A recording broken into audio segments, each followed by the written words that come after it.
to watch one of my closest friends die in her 20s from AIDS, full-blown AIDS. I saw one of my friends who was like a sister to me die, full-blown AIDS. The young lady that was in her 20s, she has 5 children. Her 2 last children were infected with HIV, so she was still having sex while she had AIDS. I asked a question earlier. I said, how many of you can walk up to a person in the mall and tell whether or not they're infected? None of you raised your hand. You know why? Because you can't. The problem is, sweetie, the problem is that we are emotionally wrapping ourselves up into these false relationships.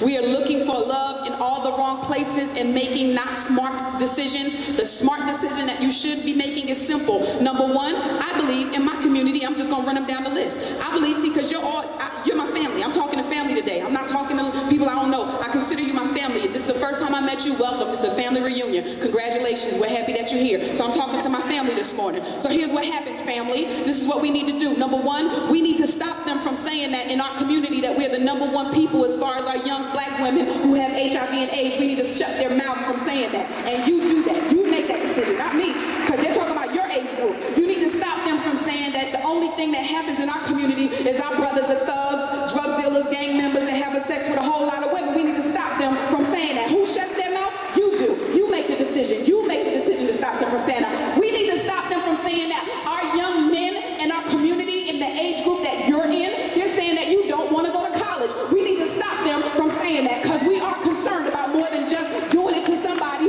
We do want education. You need to stop them from saying that in our community, all of us are on welfare, because that's what they're saying about us. You need to stop them from saying that, ladies. Keep your legs closed. Keep your drawers on. I'm not here to play with your life. Your life means more. Your life means more to me than it means to probably anybody outside of these 4 walls right now. You mean something to me, because when I look at you, I see me. You got to understand something. When they told me I was going to be dead or in jail at 15 years old, and now I'm a world-renowned speaker with 4 books, and was on TV 6 times a week in Patterson on television, and I've been married for 8 years, and I don't plan on getting divorced because me and my husband know how to work through some stuff.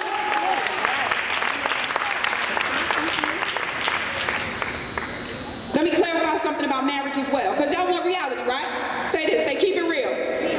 Come on, I need the adults to help me, because see, the problem is we paint this fictitious picture for our children, and we put these false expectations there for them, and the first time that they fall, they're messed up because they weren't ready for that. Remember what I said? The corresponding action, the thing that you do after. So here's the deal. Yes, if you save yourself for marriage and you get married to someone, yes, sex is better. Yes, you do make more money. Yes, the statistics are clear. Your children are much happier and healthier. I'm a witness. I have a child that I had when I was a teenager, and I have a young baby that I had when I was married. And I see the difference in my 2 children. My one son, who is 18, will be 19 next month. I look good, don't I?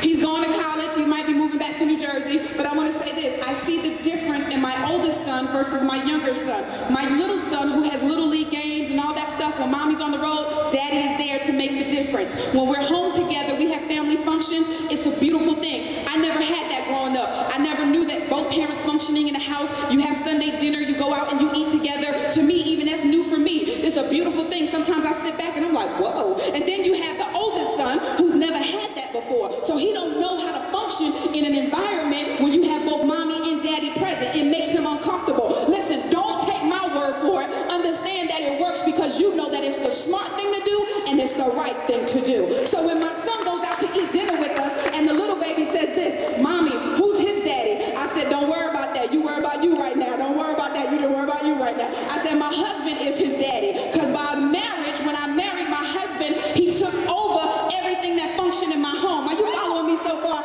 So my husband is a good daddy. So I want to talk to the ladies that are a little over 30 right now, and you think that there are no good men out there? Take a second guess, baby, because there's some good men that are out there.